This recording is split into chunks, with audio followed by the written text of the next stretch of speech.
We want to welcome you to the Conservation Innovation Grants for SIG Classic webinar for applicants. And again, thank you for joining us. Just want to give a little bit of housekeeping for our attendees. We will be recording this event. However, the recording may take some time to be added to the SIG website due to policy changes on how we get information added to our website. So for those who have Teams access, you should be able to access the recording immediately following this session. Otherwise, we will ask that you submit all questions through the Q&A box or icon at the top of your screen and not use the chat if it is selectable. So again, please use the Q&A button at the top of the screen and do not use the chat button. This way we can record, we'll be transcribing, and we'll be gleaning from the Q&A section to create our FAQ document that will be posted on the SIG website. We also have all attendees' mics to be muted during this event. So we ask that any questions that you have, again, to be added to the Q&A.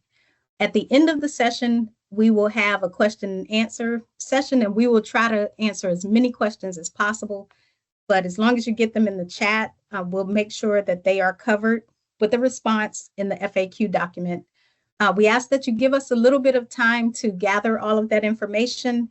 And if there are any other agency subject matter experts or point of contact, please give us time to review those questions for proper responses and to get those added to the site. All right, so we will move forward with the event. Unfortunately, our director for the Financial Assistance Program Division couldn't be here, so I will introduce myself. I'm Yamika Bennett, and I'm currently the acting projects branch chief, so covering all things SIG, BPA HIP, wetland mitigation banking, and the RCPP program. Now, I'd like to share with some of the people who made this presentation and all of the NOFO information possible. So starting off with Astrid Martinez, our Deputy Chief for Programs, Mr. Jerry Rayner, our Financial Assistance Program Director, and again, myself, the Acting Projects Branch Chief. But also want to give a special shout out to our grants team. And you'll hear from Caroline Sharoni today, who is our SIG Classic Program Manager, and her counterparts are Leah Hermans. So if you were on the On Farms Trial webinar yesterday, you got a chance to hear from her, Angela Sherman, and Kip Cherry. And then to round out our collaborators, we also have members of the Grants and Agreements Division here to answer some of your questions as well. So Mr. Jeffrey Jacobs and Jennifer Sweeney. And next, I will hand it over to Caroline. Thank you. Okay, great. Thank you so much, Yamika. I'm just going to say hello. I'm Caroline Sharoni. I am the program manager for the Conservation Innovation Grants SIG Classic program. I'm going to turn my camera off because the lighting is weird and I think it's going to be distracting, but I just wanted to say hello and show my face briefly. So today, you can see the agenda. We're going to go through, we're going to do an overview of the SIG Classic program quickly. We're going to go through how to apply to the program, review the priorities and focus areas. We're going to talk about eligibility and program changes, and I'm going to round out the talk by going over some tips. We'll try to leave about 30 minutes for Q&A because I think that's where most people have very specific questions. So I first want to thank everyone, though, before I move forward, for your interest in the Conservation Innovation Grants program, and we look forward to receiving your proposals and learning about your ideas. So, let's see. So the purpose of the SIG Classic program, and I want to take a minute here to explain that the conservation innovation grants at the national level have two opportunities. So today I'm describing the funding opportunity called SIG Classic. Yesterday, many of you probably attended our other webinar, which was for our other opportunity called On-Farm Trials. And I'll try to make some distinctions between these during the talk today. But the purpose of SIG Classic is to stimulate the development and adoption of innovative conservation approaches and technologies on farms, ranches, and forest lands. And this year we have $15 million available for grants for the 2026 opportunity. SIG Classic is open to all non-federal entities and individuals in the United States. So it's different from our counterpart program in that individuals can apply. An award can be anywhere between $250,000 and $2 million. So again, we're looking for national level projects. They all are fairly large. As well, there is a cost share component to SIG Classic. So this number between $250,000 and $2 million is actually the federal ask. So it's not necessarily the full budget. It wouldn't include the cost share. Projects can be between 1 and 3 years. So SIG is not a typical NRCS program, right? You can't go into your local NRCS office and sign up for SIG. The point of the program is to identify and test useful new technologies that will then be available to farmers and can have a significant impact on natural resources throughout our country. So the opportunity, it's not really startup funding for a new company or an environmental center or a teaching farm. The point here is to present and demonstrate or pilot test a new technology or approach. So, we're looking for innovations that are compelling. Keep in mind, we only fund about 20 projects each time we offer this opportunity, and we have a funding rate of about 25%. So it is a very competitive program. Again, just to talk a little bit about the difference between SIG Classic and On-Farm Trials. These are the two opportunities for the Conservation Innovation Grants program.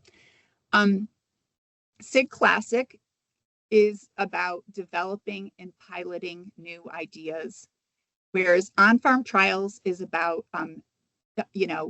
really taking something that is ready to be adopted and has been fairly well tested, but there's still a lot of questions, and farmers might not want to take that risk. So On-Farm Trials is giving incentive payments. So, you want to think about the technology transfer continuum of taking an idea and moving it to commercialization. SIG Classic is kind of right in the middle of that because it should already have a fair amount of testing, but there's still not enough testing done for, farmers to take that idea and use it on their land yet.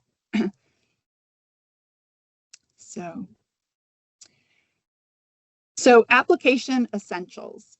So everyone who applies needs to go to grants.gov. That's where you're going to find the opportunity number, and that's where you'll need to submit your application. Keep in mind that our program team can't support you with this website. Grants.gov has their own tech support. So if you're having any issues, immediately don't go to us. Work through their tech support so you can work through your issue more quickly. We used to accept applications through email, and we do not anymore. So you're going to have to use this website, and there are a lot of forms that you have to complete, and so I would recommend giving yourself enough time to work through any glitches you might run into, because all applications are due Monday, July 27th by 11:59 p.m. So don't leave it to the last minute to press your submit button. And just be aware that it could take even a couple minutes just to submit it. So, I recommend a couple days beforehand to start working through the application process. You can always submit it twice, and if you do that, we'll always take the second application because we can see the time they went in. So one of the biggest issues for people who have never applied to a federal grant before is signing up for a unique entity identifier, or UEI number. In order to apply through grants.gov, you need to pre-register at sam.gov and attain one of these UEI numbers. This can take several weeks. So if you have never done this before, I would say start doing this, start working on getting your UEI number ASAP. Not having a number is not a reason to, not be able to submit your application. We're not going to be able to give you an extension for this. So be sure to start on it and troubleshoot it right away. So this year, the SIG Classic program has 5 national priorities. 4 of them are going to be familiar to you if you've ever applied to the SIG Classic program before. They're all pretty standard NRCS themes regarding natural resources. We have water management, covering both water quality and water quantity. We have soil, habitat improvement, and then managing pest pressure. This year, what's unique is we have a new priority area called Farmer-Focused Conservation Outcomes. This priority area aims to integrate the farmer experience into the assessment of new technologies. Specifically, it's looking at what factors can influence farmer assessment of the value of conservation practices, and also each project will document the beneficial outcomes for producers. So what's kind of great about this project is you're not limited by the natural resource concerns like the other priority areas, but we're really looking to get, the farmer experience from these. So a lot of the traditional applicants don't have experience describing this. So we look forward to what we get and learn from that new priority area. Also this year, we have 4 administrative focus areas.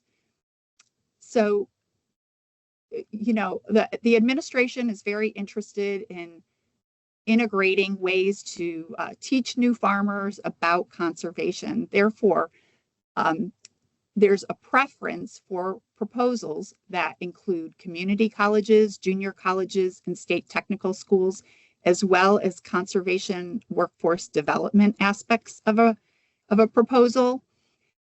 In addition, a focus area is precision agriculture and holistic approaches to farm solutions. So these are all things that will give your proposal just a little bit of a bump in the competitive process. Eligibility and requirements. So again, as I've mentioned, all US-based individuals and entities may apply as long as they're not federal employees or work for a federal government agency. This is statutory, basically federal grants are, when it's got the definition of grants, we can't pay other federal agencies unless it has specifically been written in statute. So really our program is wide open. Nonprofits, individuals, businesses, state governments, tribal governments, local governments, all these groups can apply. So we look forward to seeing your ideas. We're really interested in making sure we get innovations, really. That's our focus. So each project also must bring 50% non-federal match. Another term for it is cost share. We use these terms interchangeably, but each project has to be at least 50% of this non-federal match or cost share. So if you apply, we're going to be checking for that commitment right off the bat. We won't, your project will not be reviewed by panel reviewers if you don't have those commitments up front. In addition, I'd like to remind people each project must present an innovation. That seems obvious, but we always get proposals that are not. They might mention innovation, but they're not fully centered around an innovation and testing an innovation. As well, each project must involve equip farmers. You know, trying to understand where SIG Classic is on that, again, that technology transfer continuum of making a product commercial and out there. You know, for SIG Classic, you really should be asking questions. You know, it's not foundational research. It's not work that's being done in a lab. The questions that are left for that technology should be about the farmer, where farmers should be involved in these projects. So there's been some changes to our funding opportunity since the last time we posted it. I think the most important change for everyone to be aware of is that unmanned aerial vehicles or unmanned aerial systems, also known as drones, these are not an allowable cost this year. This includes not just the purchase of drones, but purchasing the service of drones. So if you planned to get images from a service that uses a drone, that cannot appear in your budget. And because cost share has to follow the same rules as federal, it cannot be in the non-federal part of the budget as well, just so you're aware. Also this year, there's no exceptions to the match requirement. Previous years, we've had waivers or we've had reduced match for different reasons. And this year, every applicant needs to come forward with the 50% match requirement. So, you know, I think a lot of our bigger organizations, they have grant writers, but smaller organizations, they don't, a lot of times they don't have those resources. So I like to go over a few tips just for people who don't have as much experience, just to give them things to think about, to make sure that their ideas get conveyed well in their proposal. So the first thing I want to bring up is the main thing that our reviewers are using is the criteria that is on page 1819. So when you're reading through here, don't just read the priority area.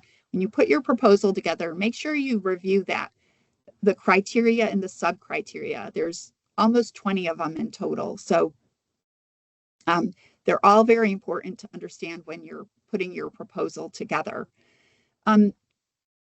Be clear and concise when you're describing critical parts of the proposal.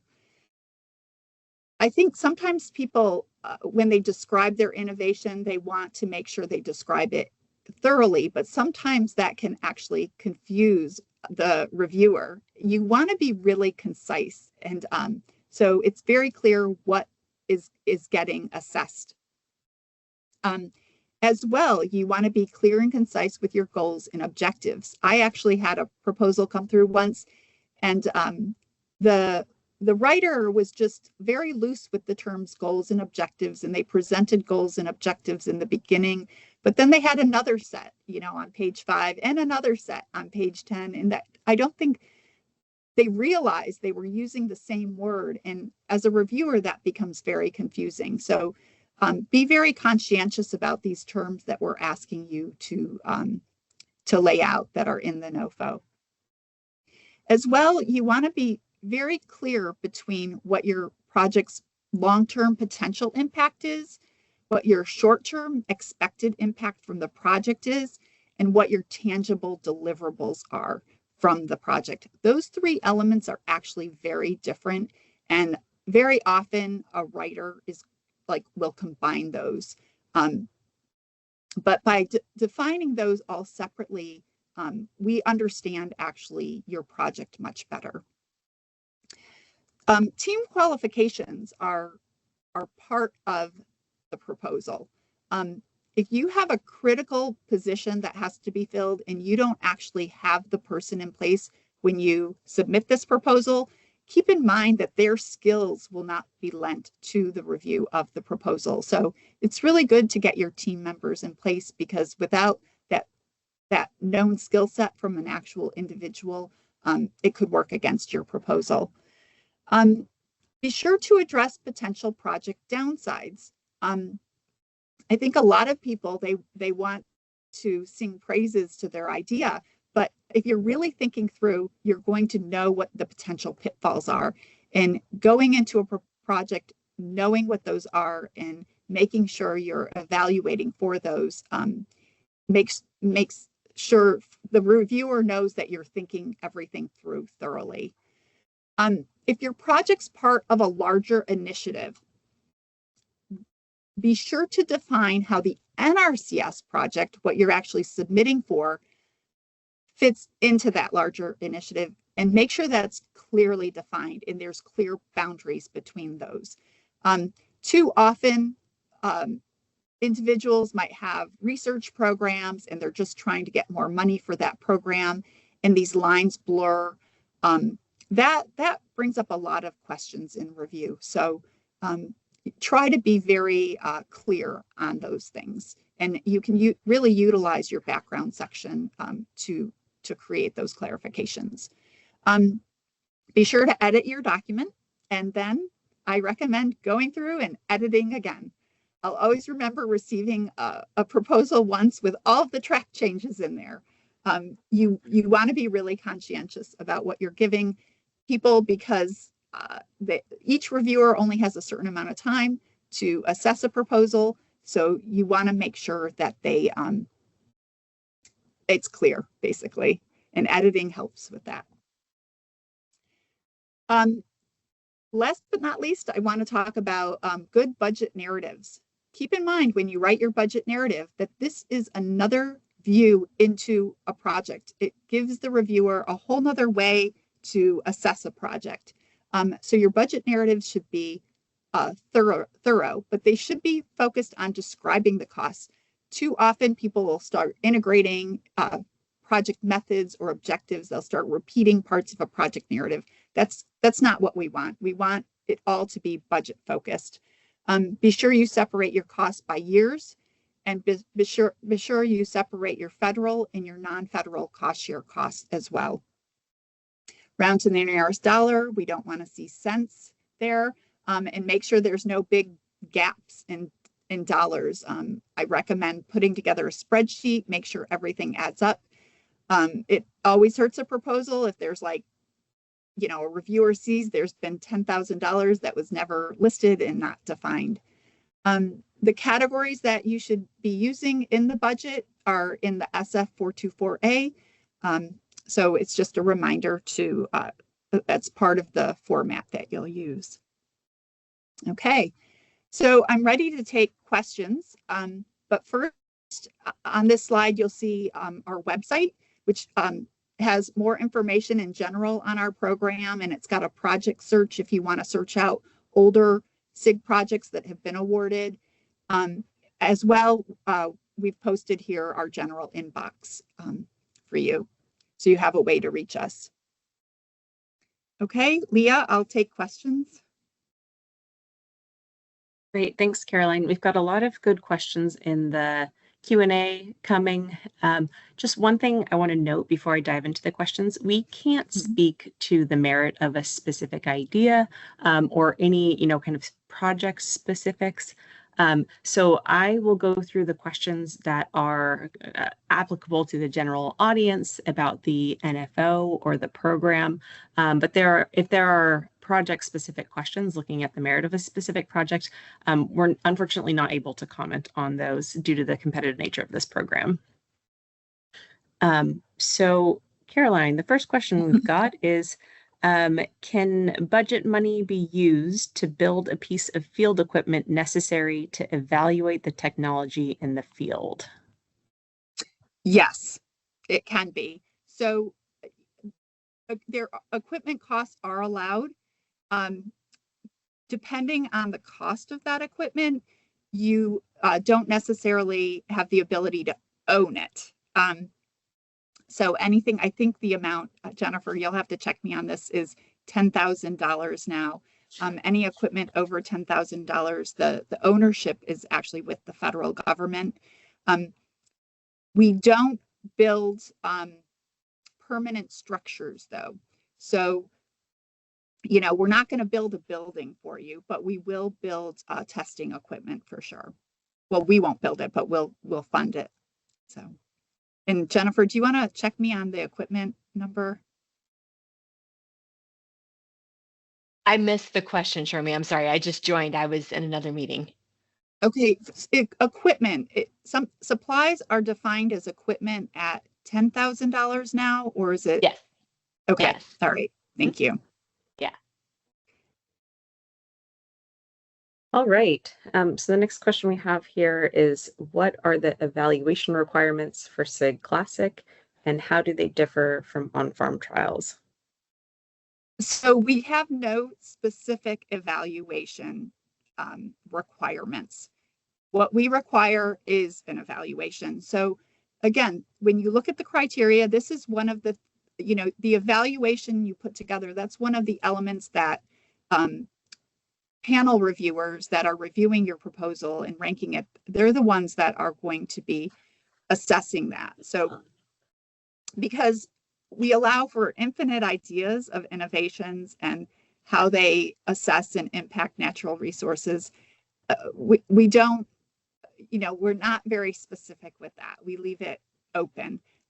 But whatever you present has to be compelling, and it has to be adequate, right? So if you're not having an adequate evaluation, that will be assessed just like the innovation itself.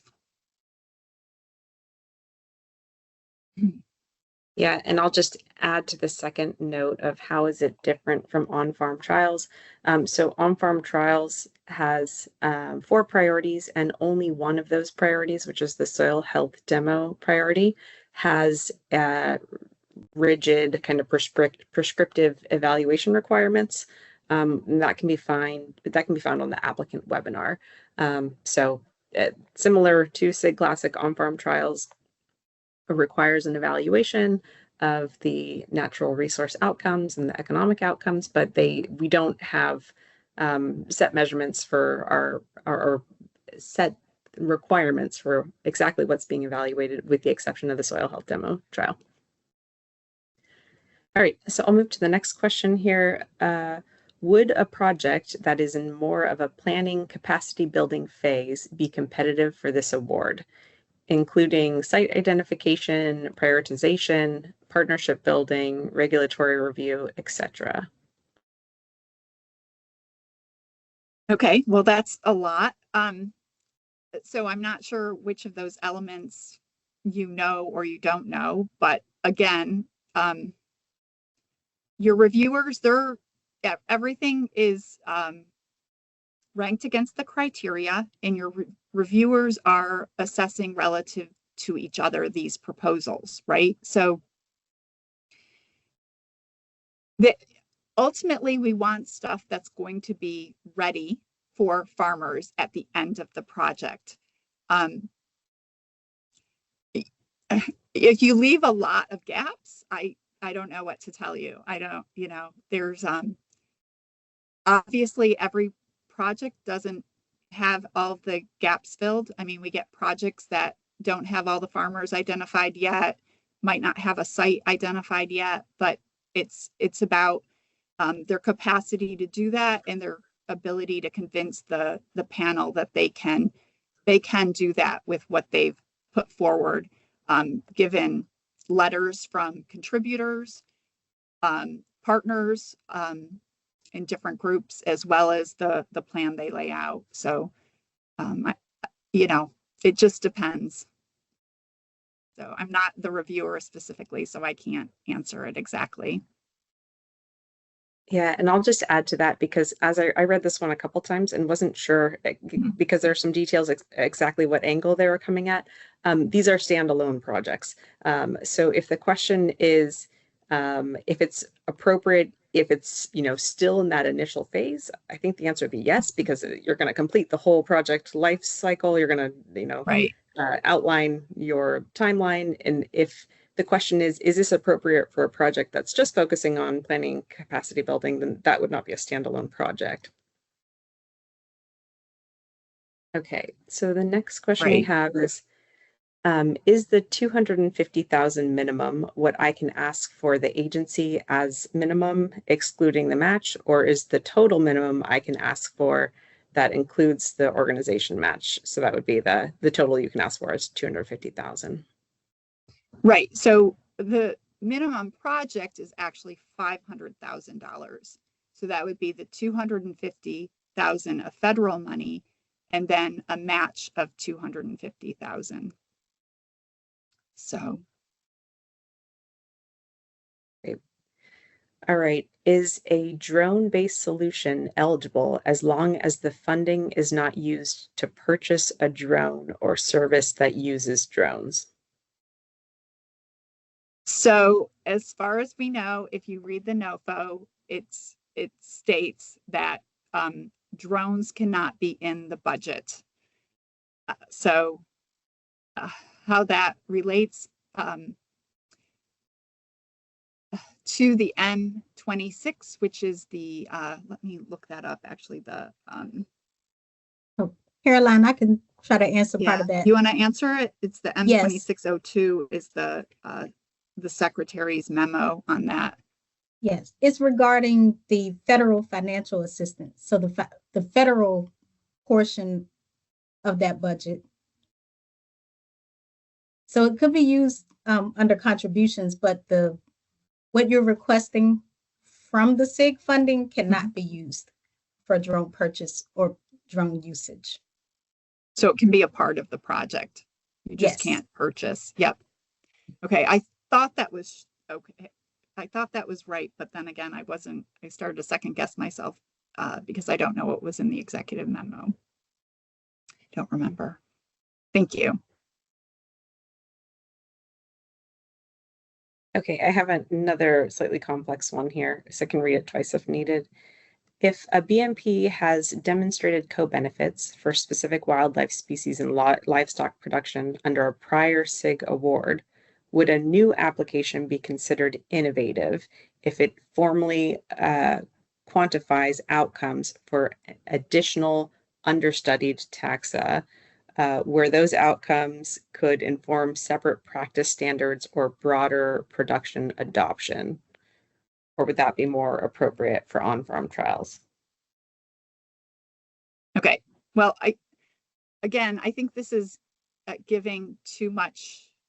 I think in general, we don't fund the same innovation a second time because it's no longer seen as innovative, but sometimes there could be a question. So for instance, we've had technologies and we've funded them for ag crops, and then we've funded them for horticulture crops, because to actually test those innovations, like you can't just transfer that technology from one crop to the other. There's still too many questions. So it was defensible that it was innovative. I don't know the technology you're talking about. I don't know how it transfers from one species to another. So if that would be considered innovative by the panel, the reviewers, I don't know. I'm not going to speak to it anyway, but I think you have to assess that, if it's innovative or not. Like, is it ready to be scaled up to farmers? Is the technology in place, or are there still too many questions? All right, the next question we have here, is there any weight given to each priority, I think, or is there a certain number of projects that are allowed or targeted to have in each priority area? So this is real in general. In general, we try to fund based on the number of applications that come in. So like historically, water and soil priority areas tend to be more popular. So we'll fund more projects out of those priority areas. We usually do it on a weight basis based on the number that come in. But, you know, I think that the chief has freedom, I think, in terms of how he funds in that regard. So I don't have a set answer for you, but in general, that's how the recommendations are set up. Great. The next two questions we have are about match. So the first one is, what % of the required match can come from unrecovered indirect costs? So unrecovered indirect cost is allowable match. Okay, and you can apply indirect costs to both your federal costs and your non-federal costs. So so I don't, it's an allowable cost, and yeah, it just it is a good way to cover some of your match, essentially, is using indirect costs. So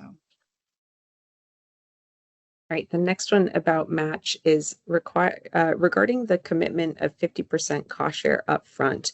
Do we need letters of commitment from partners, or can we commit as the primary applicant that will secure 50% cost share match by the end of the project? the applicant can be the person providing the cost share.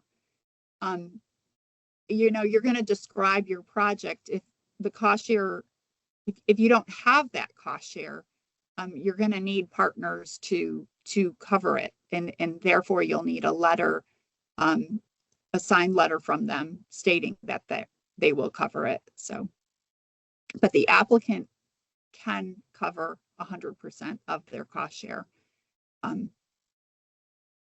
So yeah, that can work for or against a proposal, though, because the whole point of cost share is to, you know, show that there's community support for a project, right?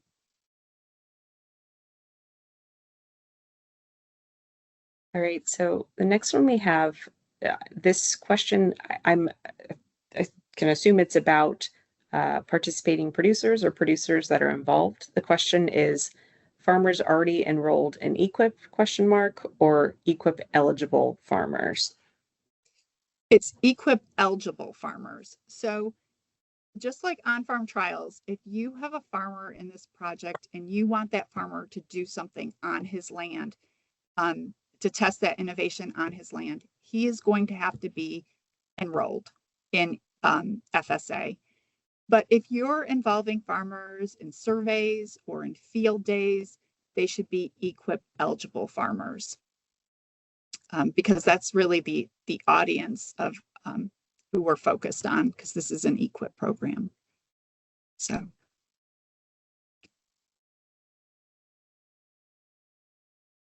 Okay, bear with me. I loaded more questions and lost my place. So Yeah. I am going to do my best to capture the last question I read, which is, if we, actually, here it is. No, okay. The question that I saw last before in line as I find my place again was, if we if we are recouping not our full indirect cost rate, can we use the additional cost rate as a match? Yes, yes, we answered that question a bit ago. So basically, let's say you have a 50% NCRA indirect cost rate, and you only apply 25% of it to your federal budget. So you're only asking the federal government to reimburse you for 25% of that 50%. The amount you are not recovering, the unrecovered part, can go into your non-federal cost share. Mm-hmm. All right, so the next question is around images. Is it clear? It is clear that drones and drone imagery cannot be funded. Can satellite-based imagery be purchased? So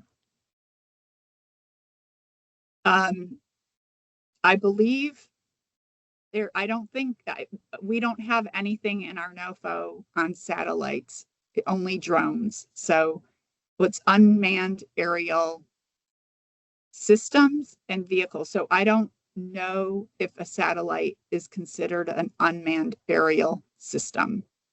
Hey, Caroline, I'm going to Yumika? add to that, and I'm going to ensure that the FAQ document addresses all of the drone and satellite imagery questions, because our agency is still working on complying with that executive memo.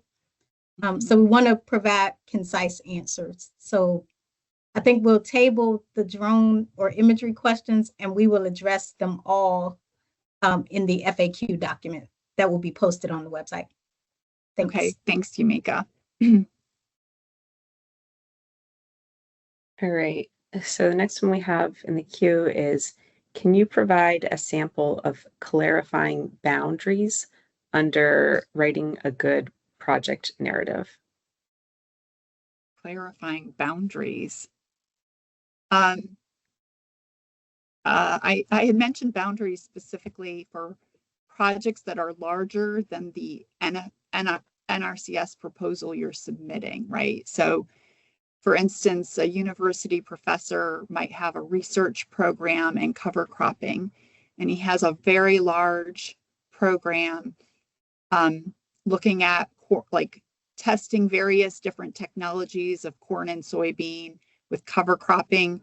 And for his NRCS project, he's only looking at 2 different technologies and 2 different crops, whereas his whole research program is larger than that.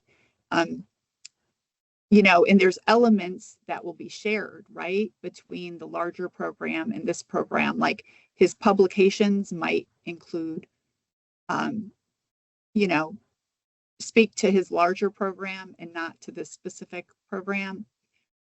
For instance, they might be testing 5 different technologies, but what they describe to NRCS is only 2.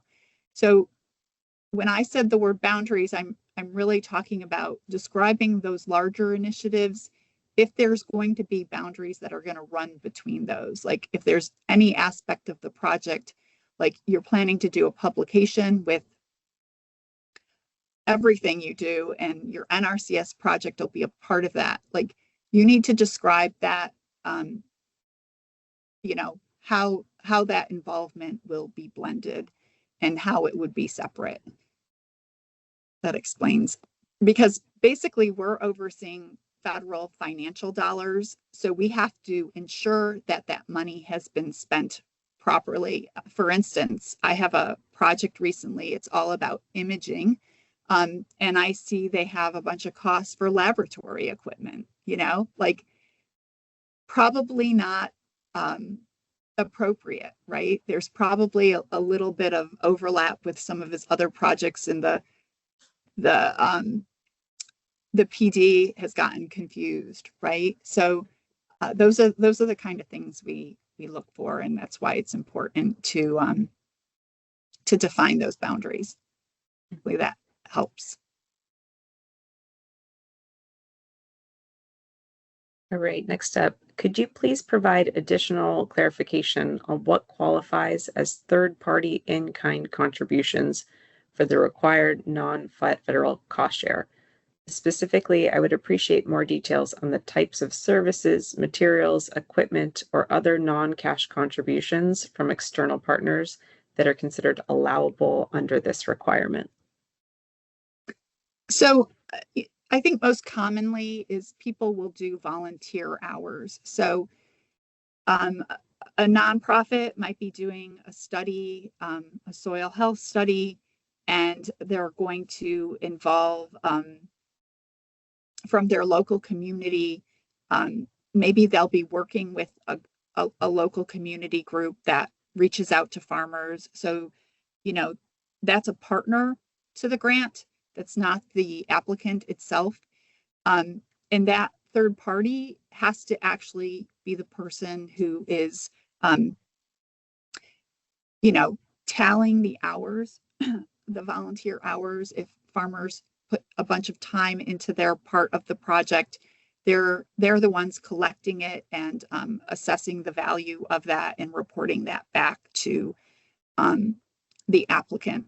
So it's really about your partnerships and how they're involved. And basically, we allow in-kind contributions. It could be equipment, maybe a local organization like a feed and seed company is willing to donate equipment rental time, and so the value of that time has to get documented, the hours that equipment is used and the cost that company used to haul it to the fields, all that can be documented and that can be counted as in kind.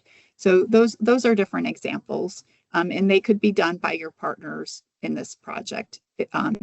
They might be the ones actually doing the initial collection for you.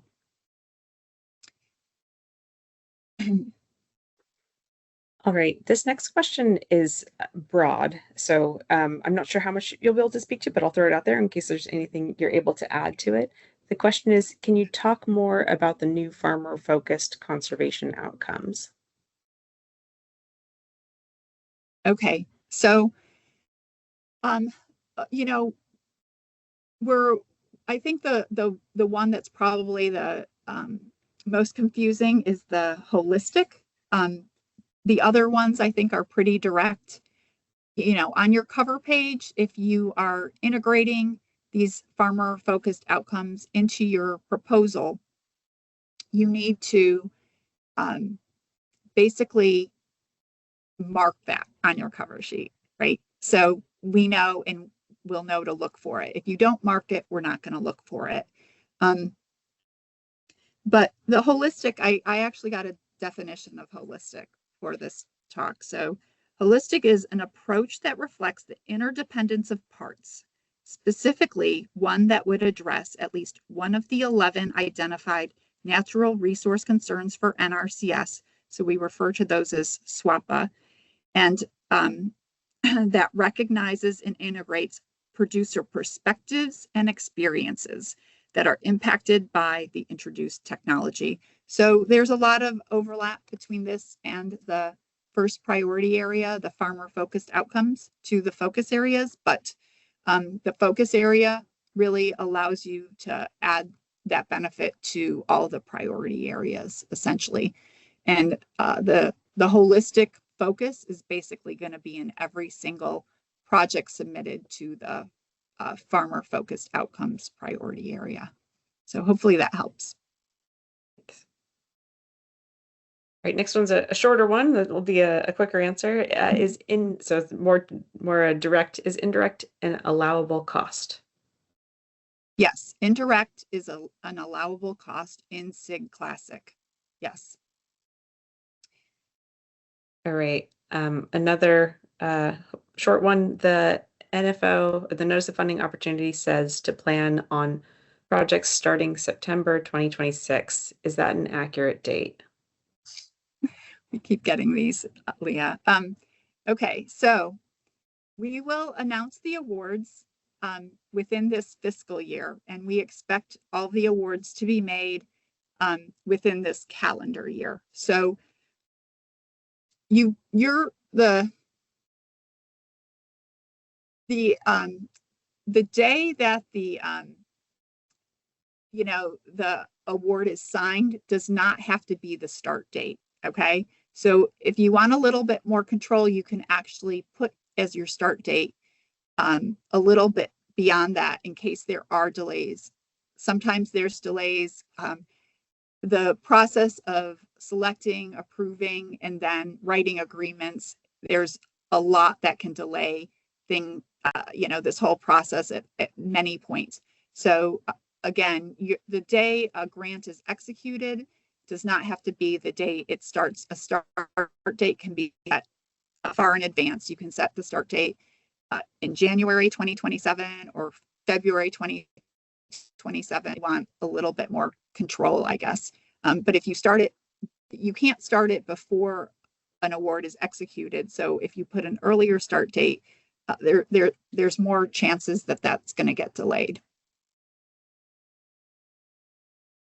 All right. Next question we have is, can you elaborate on all SIG projects must involve EQIP eligible producers or community college? How much involvement is expected from the producer? Should it involve incentives or an oversight committee? The question is in the context of, well, yeah, let's leave it at that. What is expected in terms of involvement? Right. So the statement on community colleges is different than the focus area on community colleges and junior colleges, just so you know. So basically, we require EQIP eligible farmers or community colleges. So you can involve community colleges instead of involving farmers, but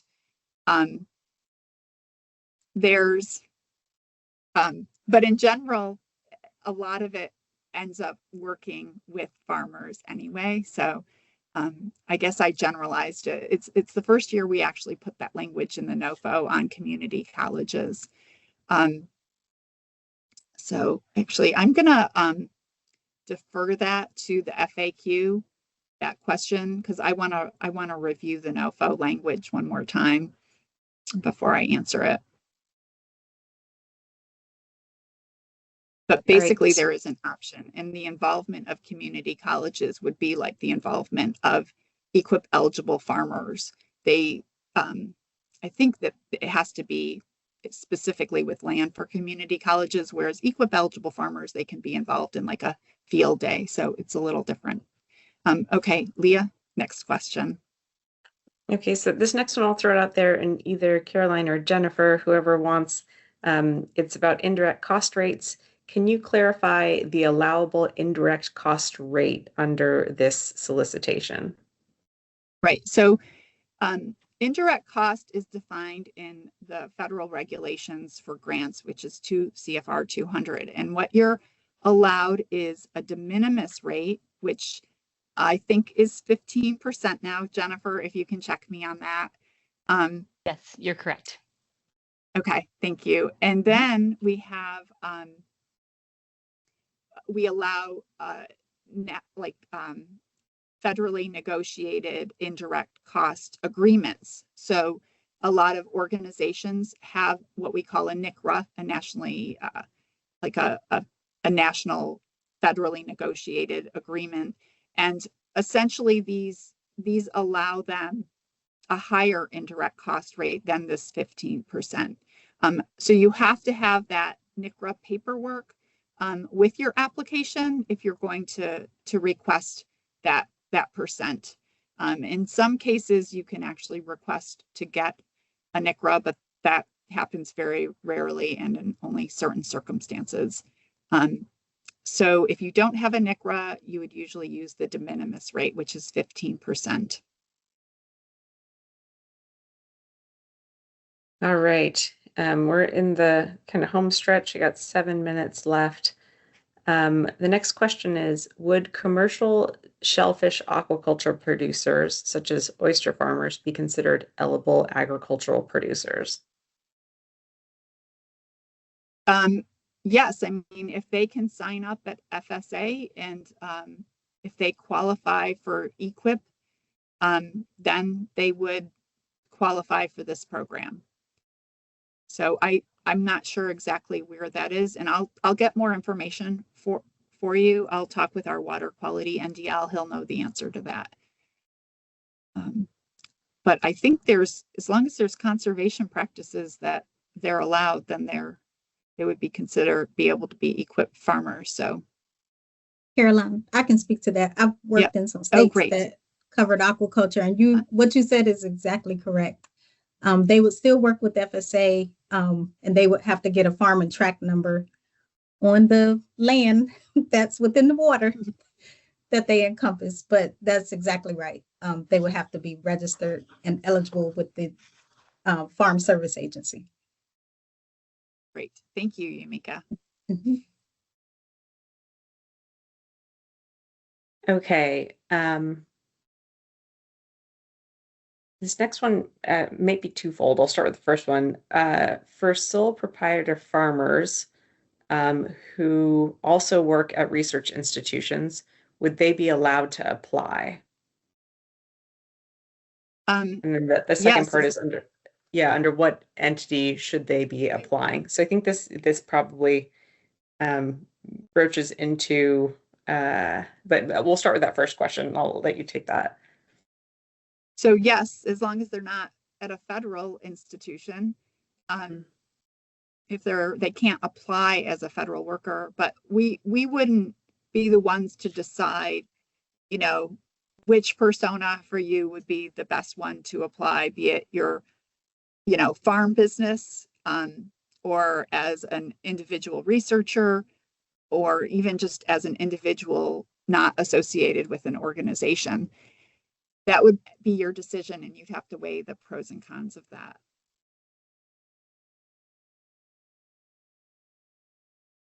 Okay, the next couple of questions that we get actually kind of touch on the same topic, which is the SIG Classic on-farm trials differentiation. So the first one is, what's the producer's role in SIG Classic if the farm trial study is not requested for SIG Classic? So we've had farmers involved in SIG Classic. Sometimes it's just through sharing information through a field day. So that basically tells us that this innovation is ready to be shared, so that's pretty significant. So farmers can start to learn. But I think more recently, we've seen a lot of studies that are surveying farmers. They're trying to get input from farmers to try to understand, what their barriers and drivers are, because that's really an important part of where we're at, right? Like, we have a lot of conservation practices that work, but people aren't adopting them. So, really understanding why is critical. And so a lot of our projects involve them that way. And I'm sure there's more ways to involve them. But again, this is going to be reviewed, and it has to be compelling. You shouldn't just be checking a box. This is about having a new innovation that's, whatever you're doing is in an effort to get that information and get those new technologies out to farmers. So,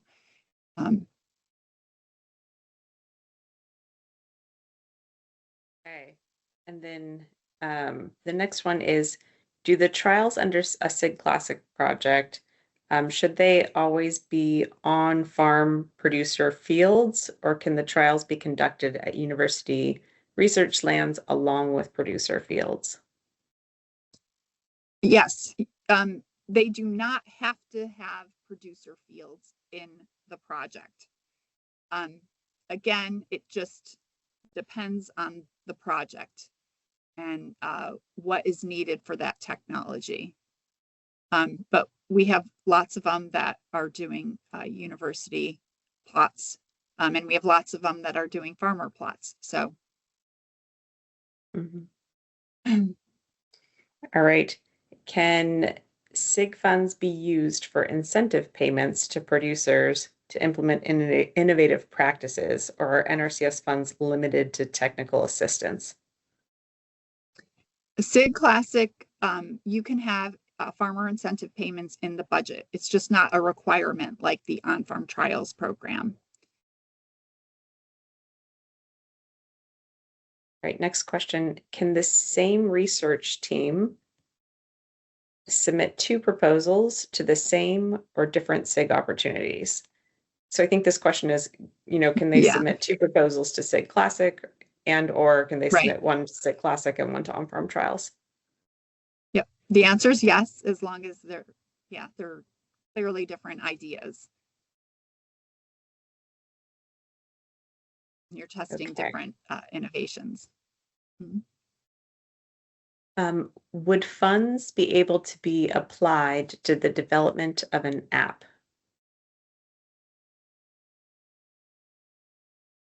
Yes, I would say. I don't think that crosses over to this M26 at all, because it's not necessarily related to imaging, but we have developed lots of apps with SIG. You can go to our project search and do a search. We've done a bunch of them.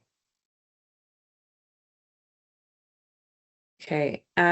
This next one kind of is along the same lines of the question you just asked or answered, which is for SIG projects, can we also have farmer participation and give them incentives for SIG Classic projects? Yes, farmer incentives are an allowable cost in SIG Classic. They're just not required. So we require them in on-farm trials, but for SIG Classic, yes, it's an allowable cost. Farmer incentive payments. Okay. If Okay, an equipment, oh, sorry. Yeah, we're at 4:01. just so Oh you my know. goodness, I'm so sorry. I got so lost Yeah. in the questions. I So with know. that, we're gonna, I'll pass it to you to close things out, Caroline. Okay. I just want to thank everyone. I'm sorry we didn't get to all the questions. We will work on an FAQ document that addresses all of them. Just thank you for your time, and feel free to reach out to us if you have more questions as well.